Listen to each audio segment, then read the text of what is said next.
Thanks for joining me for another episode of the Your Longevity Blueprint podcast. Today, my guest is Claudia Muehlenweg, who is the founder of Holistic Vision LLC and creator of the Naturally Clear Vision Method. She always hated her glasses and has made it her mission to help others see clearly, naturally, just like she has done. Claudia is a sought after international speaker and workshop leader. She focuses on finding the root cause of her clients' blurry vision instead of using symptomatic treatments like glasses, contacts, or surgery that can actually make their eyesight worse in the long term. And we're going to talk about that today. So welcome to the show, Claudia. Thank you so much for having me. Well, tell us your story. Obviously, you have an accent, so you may not be from here. So I want to know what brought you to the United States and what brought you to found Holistic Vision LLC. All right, so my vision story doesn't have that much to do with my countries, but I will definitely love to include that. So I am from Hamburg, Germany, and I got my first pair of glasses at age 3. And I don't remember that early stage, but what I do remember is that I hated them. And once I started school, I got bullied and teased, and they made my life miserable. I really felt like I was an outsider. I got more shy, and eventually I was able to get rid of them, which is, I think in hindsight, I contributed to luck and playing handball and being outside and not being able to wear my glasses. And then when I got into my high school years, my vision got blurry again. And I was so freaked out because my life, suddenly I went from like the 4-eye girl, like the one that was like not even in the nerd club because nerds didn't exist then. I was just a loser. So you have pretty eyes. And so I found a book. I was determined. And everybody thought I was crazy. Like, there's no way you can improve your eyesight. So I found this book and I stayed out of glasses until my mid-30s. And at that point, I had moved to Los Angeles with my future ex-husband. And our marriage ended in divorce. And I was glasses free in my 20s and my early 30s. And then that stress and, we will talk about more about that, but my vision declined. I was back in glasses. And after a few years, noticing how quickly my vision declined, I had this epiphany. I'm like, I did this before, and I literally still got that book out and I started doing some of the practices and eventually found a teacher and so on. But yeah, in my early 40s, I stopped wearing glasses for good. So you're on a mission to not wear glasses. So what about today? Are you currently wearing glasses? Or are you out of glasses? Oh, no. Okay. I'm 61 now, so it's almost been 20 years where I haven't worn any glasses, and I'm determined to never wear them for the rest of my life. And I do want to be at least 100 years old. That's awesome. So you're going to have to tell us your secret. So what was the secret in this book that you read and found? Does this have anything to do with eye exercises? And this is probably the most common question about, eye exercise. Really, if anything, you should call it relax exercises, because our vision is best when we are relaxed. And when I usually ask my clients, have you noticed that your vision varies? Most people will say yes. When you're stressed, when you're sleep deprived, when you're worried, when you're sick, your vision will not be as good as when you are happy, relaxed, joyful, and also obviously using your eyes in the way they were designed to be used. So relaxation, and that sounds maybe a little like generally speaking, but when you're relaxed, also your peripheral vision is open. So when you're in that parasympathetic nervous system state, which we should be in unless we are actually, there's a reason to be stressed, right? That's where your vision is best. So that's kind of what you have to consistently make sure that you're staying in that state, unless there's a good reason not to be relaxed. It's interesting you say that, because right before we recorded, I'm obviously at my clinic, my practice, and I walked up front to hand a patient chart to one of my staff members, and she said, "Who are you interviewing?" And I said, this woman whose name I may not be able to pronounce, although I did an okay job with that. She asked what the topic was, and I said, natural ways to improve your vision. And she said, well, I have 20/20 vision. And I said, of course you do, because this is my employee. Her name is Heather, who practices hypnobirthing. She teaches hypnobirthing. She's great at keeping her body in that relaxed state. And I guarantee that has something to do with her clear vision, kind of echoing what you just said. She's able to always stay in that state, and I guarantee that's helping her with her vision. I, on the other hand, I'm not as good at keeping my body in that relaxed state. So maybe let's go back though for a moment to eye exercises. So I know you were on Dave Asprey's podcast, which is amazing. So congratulations on that. And you talked about some things that we can do for our vision, like one of which was this kind of cupping exercise. can you tell us some tips to improve our vision? So some of those things that you mentioned on his show. I know this is hard to convey, while listeners are not watching, they're just listening, but let's do our best kind of um, giving us some, I guess, strategies to help with improving our vision. Absolutely. So if you really think about this, really on a simple level, right? Eyes need light because at the end of the day, they're light receivers, right? This is how our ears are sound receivers. Eyes are light receivers. So they need light and they need rest, just like everything else in our body, and they need movement. So the cupping you were talking about, we call that palming, and it's basically a way to rest well, cupping, I've heard people say that too, but basically it's a way to rest your eyes. However, it's also a way to relax your mind. So that's why I don't like the word eye exercises, because, unless, let's say you're working on your abs and you're doing planks or crunches or whatever, right? You can hate every minute of it and you're doing your 100 and your abs will get stronger. But with vision, it's like it's not like a mechanical thing, or I'm closing my eyes and palming my eyes, and I will describe in a moment how to do that. It's not like, okay, I sit here for 5 minutes, set my timer, but I'm like, in my mind, I'm going through like all the stuff I have to do today. And, because your nervous system, when your brain is in that monkey mind or that stress mode, you're not going to be able to relax. So it's really almost more the mental practice than just the pure physical one. That's why the word eye exercises, especially not the best way to say that. Yeah, I know that's what everybody says. So palming is basically a way, like I said, to rest your eyes and also relax your mind. And you close your eyes, and the way you do it, you close your eyes. And some people like to rub their hands together, especially if you have cold hands. You want to rub them a little bit, and then you cup your hands. That's probably why you're thinking of cupping. So, and then you cover your closed eyes. You're crossing your fingers over your forehead, and then the heels of the hand sit kind of on the bony part of your eye socket. And ideally, you want to have a support for your elbows so that you can relax your shoulders. You take a few deep breaths. And this is where it's really almost more like a meditative practice, because you really want to deeply relax your mind as your eyes get heavier. There's nothing to do, nothing to see. And what I usually recommend is you can just watch your breath, notice your breathing in and out into the belly.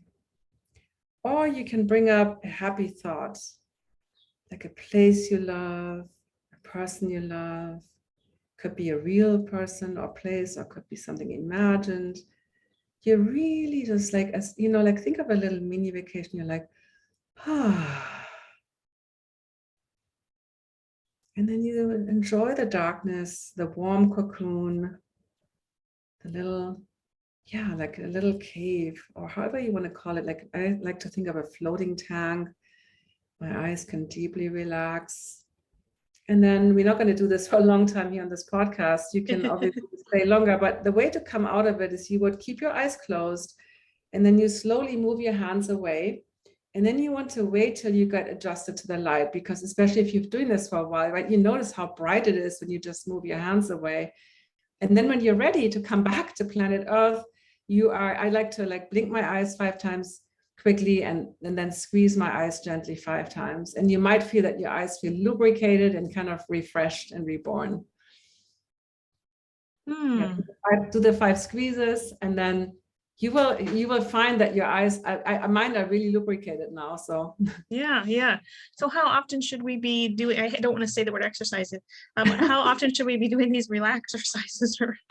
So this is a question, also totally a legit question. So what I usually say, once you notice how your vision fluctuates, what I talked about in the beginning, which I call strains and gains, like what makes your vision worse, what makes it better, and most people are like, oh, light, computer use. But I'm also digging a little deeper. Like, is it tasks that you like doing? Is it tasks that you hate doing? Like, just notice all these things.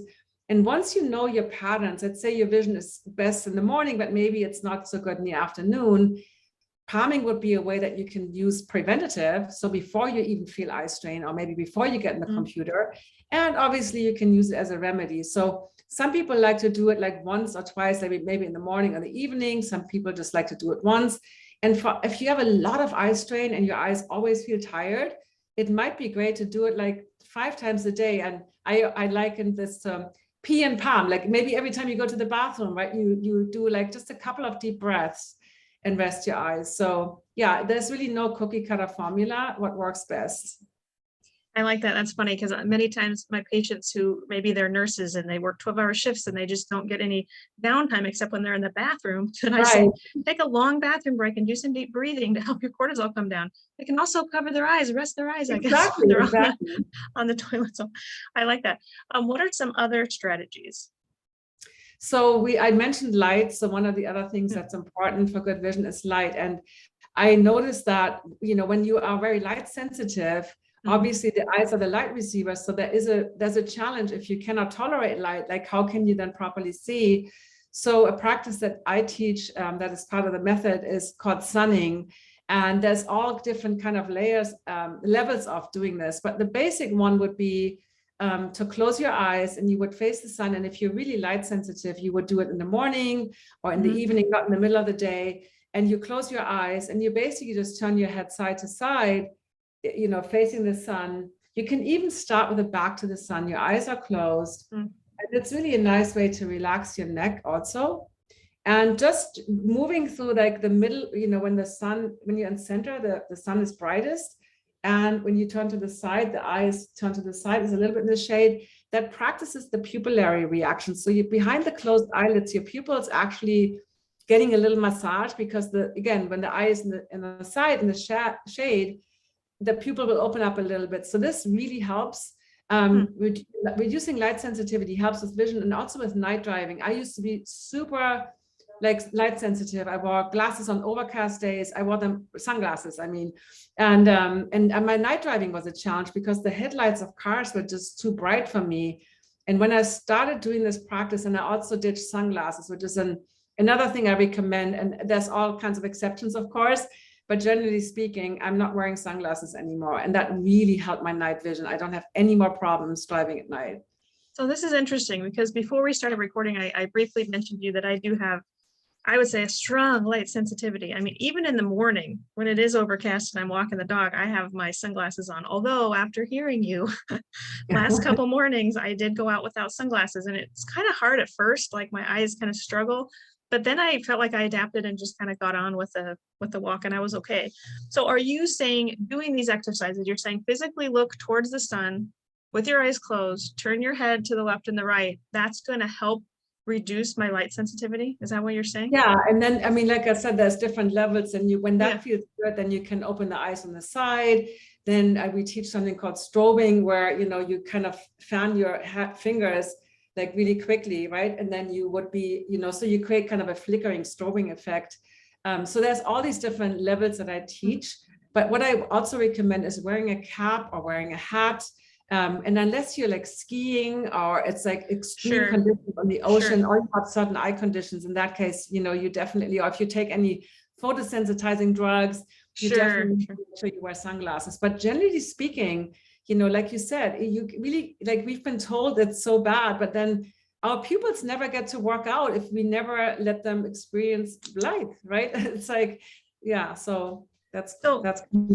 So is that why sunglasses are bad? So essentially you're saying ditch the sunglasses to improve your vision. So I don't mean to put words in your mouth, but are you saying the sunglasses are blocking our pupils' ability to like exercise and Yeah, so basically, and also, there's another podcast I love, and science is now we know how important even hormone regulation is, and light on the skin and sunlight into the eyes. That's the only part of the brain that's kind of open where you can look, right? So we do need light, just not just vitamin D, so many functions in our life.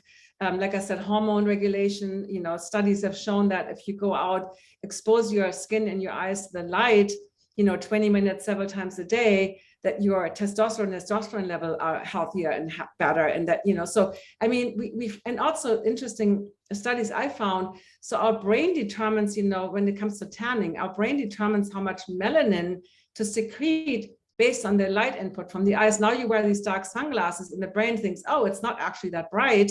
So you get sunburned actually quicker when you wear these sunglasses. So I always think nature is really smart. It designed our eyes in a way and again, I want to make sure there's exceptions, right? So Right. definitely don't throw them away and like, so definitely make sure, especially if your pupils don't constrict properly, you definitely need sunglasses. But yeah, it's, and maybe don't go, again, extreme conditions, but yes, we need light in our eyes actually to be healthy. Interesting. Okay, so you talked about ditching sunglasses. What about regular glasses? So what's the problem with regular glasses, contacts, and then I want your opinion on LASIK eye surgery. Okay. Let's start with glasses. Okay. So glasses and contacts are kind of in a similar category, but we call them corrective lenses, but when you think about it, they don't correct anything. So I always compare this to like you break a bone, let's say you break a leg, so then you get a cast. And then the cast makes sure that your bones correct that, that the bones are corrected. And once that's done, you get rid of the cast, you do some physical therapy, some strengthening, and then you're back to, ideally what you were before. But glasses actually lead you down a path of deteriorating vision because they are like a crutch. They're like, I call them the pills for the eyes. They don't address the root cause. And they allow you to strain and have bad habits. And we haven't talked about blinking, for instance, but they allow you they kind of give you clear vision without the feedback that, hey, maybe, you're not doing it right. Maybe you're staring, you're straining your eyes, all these things, all these bad habits that you might be employing, but you still get rewarded with clarity. And that's why your vision gets worse and worse and worse when you start wearing glasses. Yeah, that's me. I feel like my vision just continued to decline. And my prescription, they say, oh, your vision will stabilize in your 20s. And mine just kept getting worse and worse and worse. But I felt like, the minute I wake up, I put my contacts in and I wear them until bedtime, maybe wear my glasses. And then the last thing I do is take my glasses off at night. So I'm not really allowing my eyes to work per se. I had a prior guest on last year and he was saying, he was also saying you can improve your vision, but he's saying you gotta not wear your glasses and not wear contacts. And I said, but I can't see without them. And he said, that's okay. Your vision will get worse, but you need to not have that crutch 24/7. So I assume you would agree with that. Yeah, so basically what I teach to my students, like, first of all, really important, and I don't know if you're I'm assuming you're nearsighted, meaning you struggle with the distance. Okay, so for instance, when you get those contacts, and especially when you're younger, you usually get single distance contacts, meaning they measure you for 20 feet, but now you're spending, and I see you in the office, you're spending the majority of the day on the computer or looking, maybe you never look further than, like, say 10 feet away.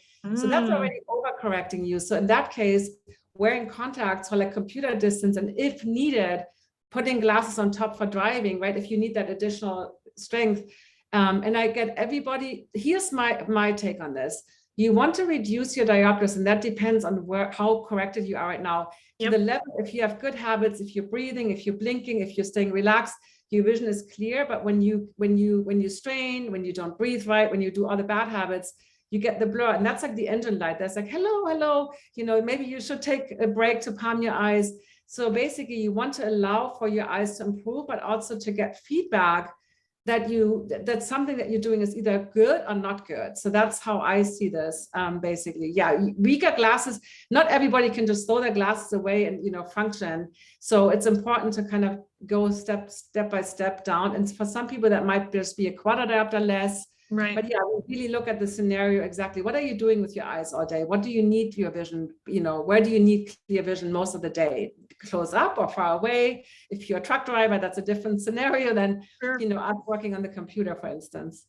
My instinct every year when I go to the eye doctor, like every year he asks, is this more clear or is this more clear? Like, I know he's testing to see if I need to go up. And my instinct has always been, just don't give me more power. Give me the least, whatever they call it, power. Because I just feel like that's a bad thing to continue. I feel like it is like taking a drug or blood pressure medication where they keep just going up and up and up and up without really getting to the root cause of the problem. So I've always asked for less power. And now I know that was wise for me to yes, not let him just, increase my prescription. So what about, sorry. I was just saying, it's crazy how we have accepted this and pay so much money for, and I'm friends with many eye doctors, but generally speaking, like, how have we accepted this as a form of treatment that makes our condition worse? To me, this is just insanity. I don't think people realize that it makes their condition worse. They just think this is what I have to do. I don't have other options. And then today you're giving us those other options. So what about LASIK eye surgery? So now that you know that diopters, first of all, I want everybody listening, noticing how your vision varies. And again, if you're like you and your contacts all day, you might not notice this as much. But most people would agree, like if they're really stressed out or sleep deprived, that their vision is not as clear as, let's say, they're on vacation. So once you notice, you know that, and your vision can vary from within seconds. You know, you might be relaxed and then you hear about a scary noise, or and you're in the shock mode. So everybody's nervous system changes all the time. So everybody's vision varies. And now you get measured. And first of all, who finds an eye exam relaxing, right? Usually the measurements are worse. That's when you get your new glasses and you're like, hold on, they're too strong. And then the eye doctor usually says, oh, you just get used to them, but you make your vision worse. Now that you know how much it fluctuates, even if you were to go to an eye doctor every day of the week, you would get slightly different measurements every time. And like you said, they say this or this. So now knowing, first of all, now they measure you and then they cut this into your cornea. It cannot be changed.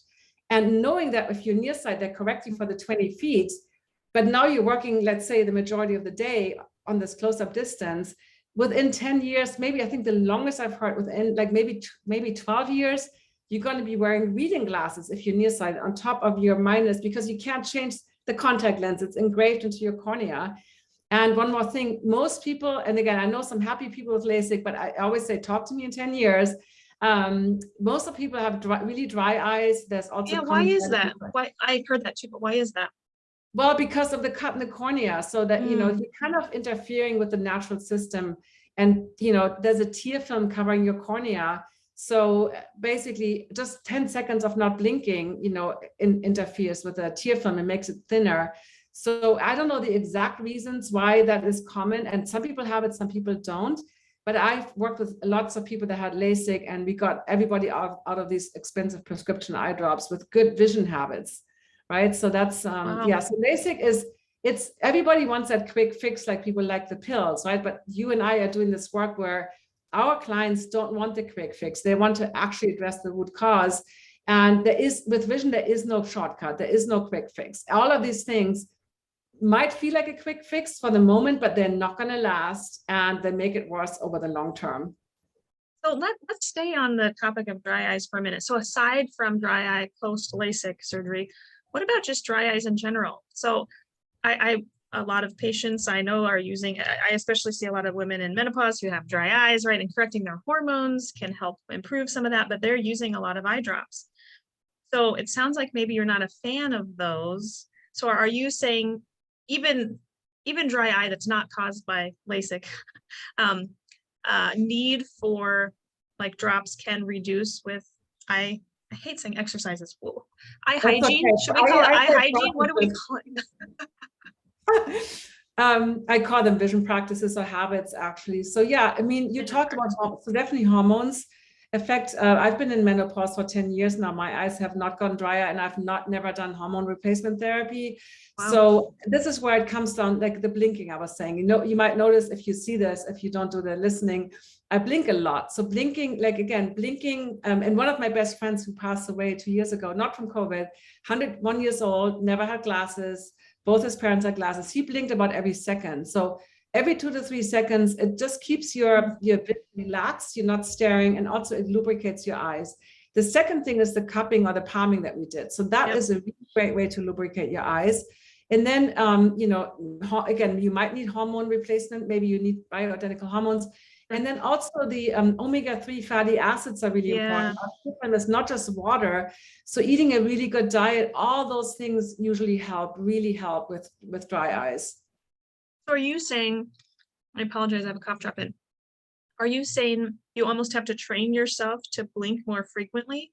Does this have to do with staring at screens all day that we're not blinking? Right. Or why are we not blinking how we need to be blinking? So so that's what I always say with the eye movements that I teach, and the blinking and the breathing. All these things happen automatically, but we can also consciously improve them. Just like we can improve our breath. Initially, I had stickers on my computer reminding myself to blink. And now when I do an Instagram reel or something and I'm showing like staring, it actually hurts my eyes so much to just not blink for 10 seconds. And I've seen people playing video games not blink for over a minute.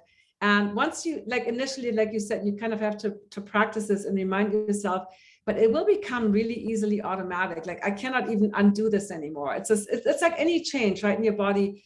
like once you clean up your diet and you eat some meal that you used to love, like fried food or sugary dessert, and you're like, oh my God, my stomach hurts so much now, because you're really trained yourself to live a healthier life. I'm going to ask another question on this eye drop topic, and this is coming out of what do they call it? Coming out of the corner or whatever, that we didn't prep on this question. But so I keep thinking, because I have a hormone clinic and eye drops tend to come stored in plastic, I wonder about the plastics leaching into the eye drops. Like, I'm essentially getting at, could there be toxins or endocrine disrupting chemicals or whatnot in all these eye drops? They're loaded with preservatives. Like, do we know long-term side effects? I understand they're kind of like a Band-Aid, just like glasses, but do we know long-term side effects of eye drop use? Are there any studies on that? I honestly don't know about that, but what I do know, like you're absolutely right, plastics can leach and preserve. You don't want, if you do take eye drops, I always blank on the name, there's a Swiss Similac, something like that, because I'm not a big eye drop person, but they are really, like, they are free of preservatives and they don't last a long time. But here, I definitely want to say, if you have super dry eyes, because I had some students, they heard me, they just threw the eye drops away. Now they got really dry eyes. You don't want, your eyes have to be moist, because otherwise you scratch your cornea and you can make it worse. So the Lasik students or other people I work with that had eye drops, we went from 3 times a day, lots of palming, lots of blinking, to 2 times a day. And then eventually, so it's not like you just toss them out. Right. However, if you take eye drops, you basically, your natural tear production is going to be reduced. So it's slowly weaning off. And yes, preservative free, the highest quality. And I like, if you take eye drops for glaucoma or certain conditions, definitely don't stop taking those, right? Yeah. But I'm just saying, the fake tears, like that stuff, I'm 100% sure that those preservatives and those plastics will cause effects, and cataracts, are often created by toxins and things, but I definitely don't know. I don't know any studies on that. So that's a good one for me to investigate. Yeah, I've always been curious.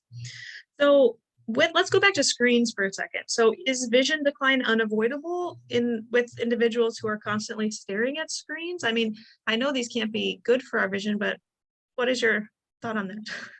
I think it really comes down to good habits. So screens are definitely going to make it more challenging, because they're usually backlit, unless you have like a Kindle or some of those e-readers that are like faking paper. It's harder for the eyes to look at a pixel then that's a backlit screen than on a printed material that's reflected. So there is definitely more, that's where the peripheral vision comes in. It's really important. Good vision is always the central focus, and the combination of the peripheral field, which we only have when we are relaxed. And so that's why in the peripheral, you want bright things, maybe you want even moving things, you want to, keep your vision relaxed. So that's why screens are even more important to have good habits, so that they don't, and studies have shown that people blink a lot less, like we mentioned earlier. When you look at screens, people only blink 2 to 3 times per minute, versus when people looked at each other's eyes, for instance, like, human interaction, there's a lot more blinking happening. It's like a softer gaze. So that's where, once you understand and you practice these things, you have to be extra vigilant with screens, for sure. But definitely reading a book, like a paper book, sounds like is just better, absolutely, than reading something on the computer. Yeah, and again, those e-readers, I don't have one of those, but those are probably better than an iPad or a tablet or a computer. And just really having good vision habits. So vision decline is not inevitable. It's like what you teach too, right? A lot of people say, oh, this and this is inevitable, and you're going to struggle with all these things. You just need to know, again, when you address the root cause, none of this stuff is inevitable. And yes, we do get older. We all get more wrinkles. So you have to be even more conscientious and maintain your vision as you get older, right? You can't slack off and do all the bad stuff that you might have been able to do in your 20s, right? That's like everything else in our bodies. We have to be more vigilant, really, and care more about our bodies and our eyes. Let's talk about vision habits, because maybe you said this on Dave Asprey's podcast, something like, we brush our teeth, we take time for our teeth twice a day, like every single day, but how often are we taking time for our eyes, right? So let's come back to these vision habits that you've mentioned. So one is the palming. I definitely see myself already blinking more, and my eyes are like already less dry, I feel like, in the last couple minutes, because I feel maybe it's the placebo effect, I don't know. But so blinking more would be a good habit. What are other do's and don'ts for good eyesight? So what are the other good vision habits? A few that you can share with us. So yeah, for instance, shifting your attention. I like to call it shifting my attention. So yes, looking near and far. When you think about our evolution, we were never meant to look at one distance for a long time. For instance, we have found in studies that humans can concentrate for about 3 minutes, and it's not because of screen. This has always been the way. Because when you think about prehistoric times, let's say you were sitting in a group camp and you were like sewing or you were weaving baskets or whatever, you would naturally look up just to make sure are my kids like Yeah, you mean yeah. is there a predator coming? Like you wouldn't just spend like 8 hours looking up close without shifting your attention and your peripheral vision. So that's a good habit, shifting your attention. Okay. The other thing that's really important with vision is like the mistake that people with poor vision usually make. Our eyes are designed, we have a very small spot in the center of our retina called the fovea. That's where we have perfect vision. And you've all remember the diagrams from school, how the light rays come in and then they get bundled. And so the pinpoint of perfect clarity is super tiny, like a pinhead. So when you look at a letter, even in small print, basically the next letter is not going to be as clear. Of course, a letter that's at the end of the sentence in the book is, you can't even see that one. So that's why the eye movement comes in, and really being aware that wherever you look, you see things best, even if they're not clear. And wherever, let's say something in the periphery is, yes, I can see that. I can see my whole screen. I can see my water bottle and I can see everything else.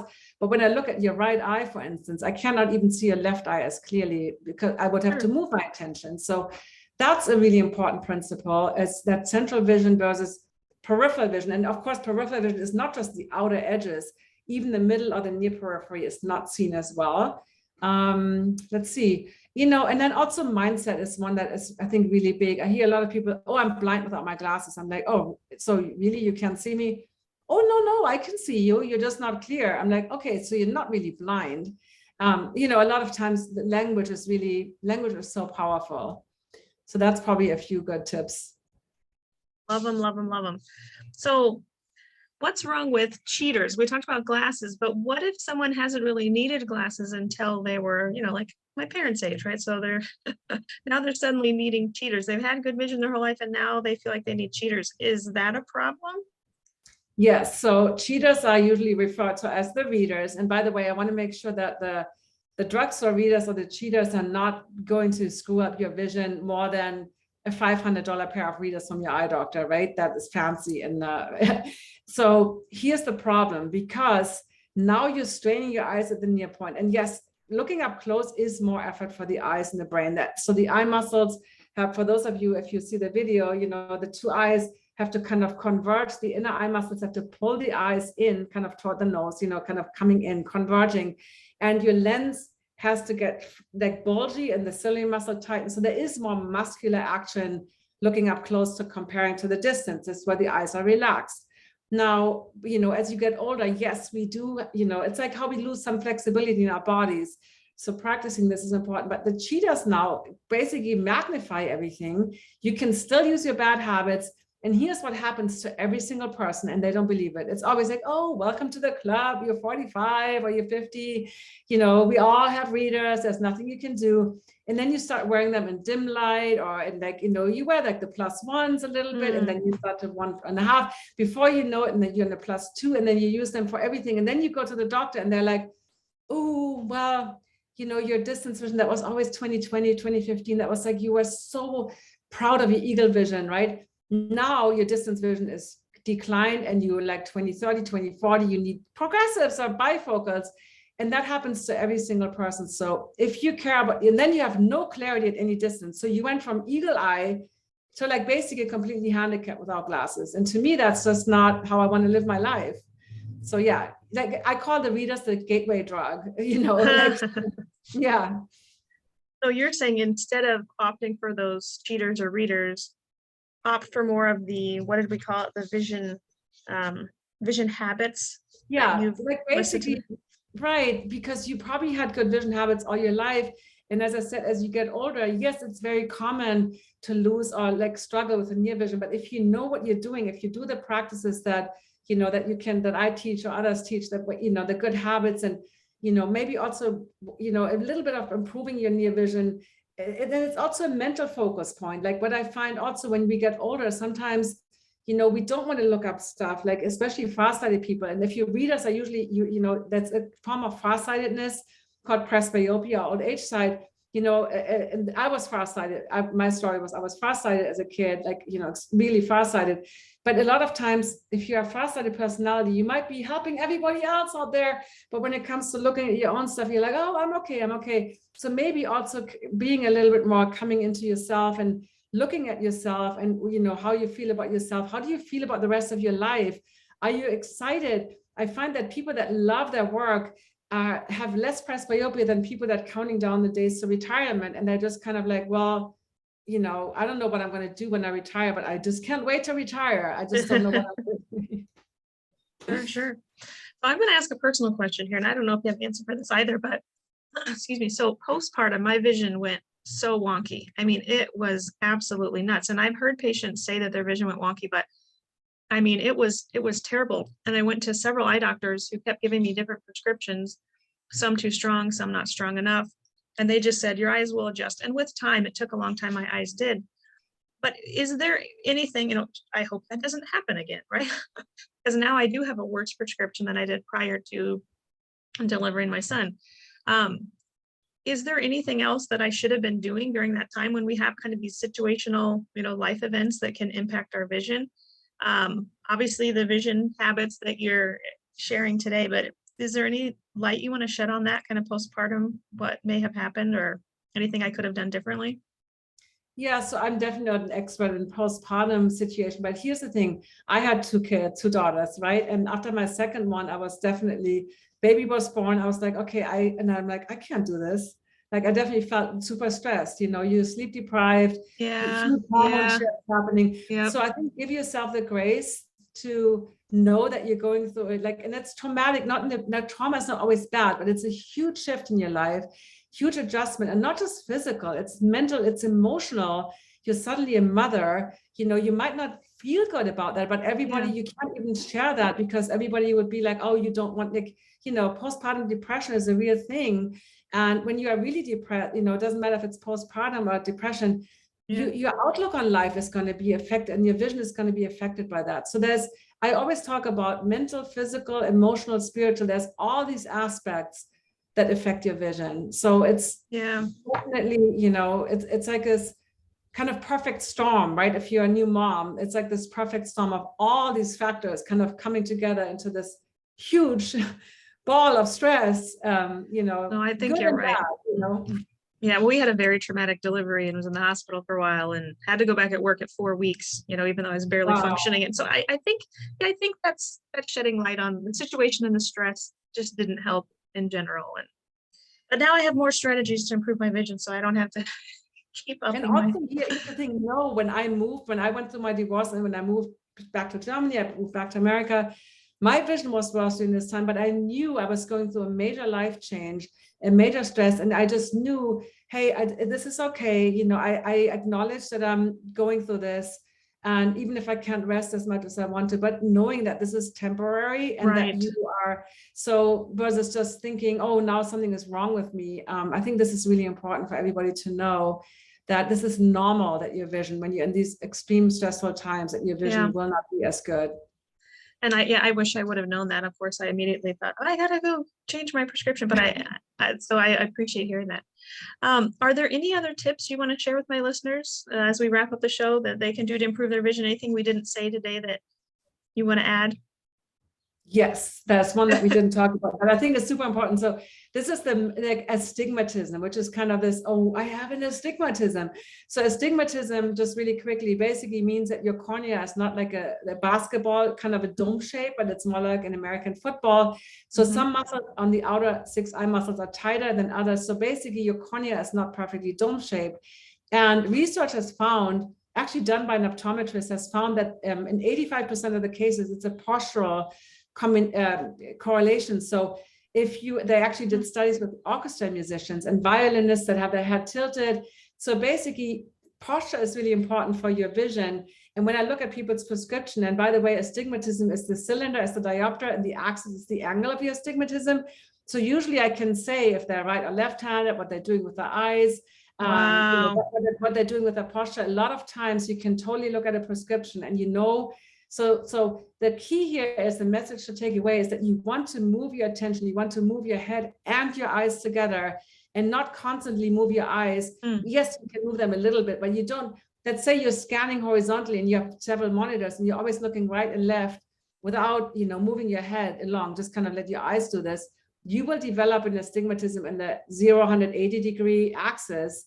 Or if you have readers, the cheetah's low on your nose, and now you're always looking down to read, but then you're moving your eyes up and you don't move your head up, you will probably get an astigmatism in that 90-degree axis. So definitely. So move your head, is that what you're saying? Yeah, but you don't want to be like a robot about it, but you want to, like, when you think about something happening on the side, you wouldn't be like this, glancing your eyes over, you would move over and look. So that's, this is a deep dive topic on its own, but really notice, look at your prescription. What does it say in the axis? Is one eye in the cylinder a lot stronger than the other? So let's say your left eye is a lot stronger. Are you right-handed? Do you consistently always glancing to the right with your left eye being further away from the focal point? Then you develop a stronger astigmatism in that eye that's further away from where you're looking. So I think that's me right there. Interesting. So tell listeners where they can find you. Do you work with clients and do programs to help them with these kind of vision habits and help them regain their vision? Is that what you do? Yeah, so I see only very few private clients these days. So my practice right now is totally full, but good news. I have basically two main programs. I have a membership too, but I have two main programs. One is called 21 Days to Better Eyesight Experience, which is where we really teach the foundation of relaxation, breath, myofascial release, which we haven't talked about, muscle release, and vision habits, and so on. And that's like a mini course that is really good to do for anybody that's super busy and has maybe 5 minutes a day, like brushing your teeth. And then Naturally Clear Vision is my comprehensive course where we really do a deep dive, look at your eyesight, you measure your own vision, you learn how to get prescriptions, and we go into the whole different eye conditions. And then those are my two main courses. And then I'll have a membership for anybody who wants to, get regular support. Awesome. I will post links to those in the show notes, but I hear you also have a free gift for our listeners. Yes, I have a free gift. It's called 10 Habits for Healthy and Happy Eyes.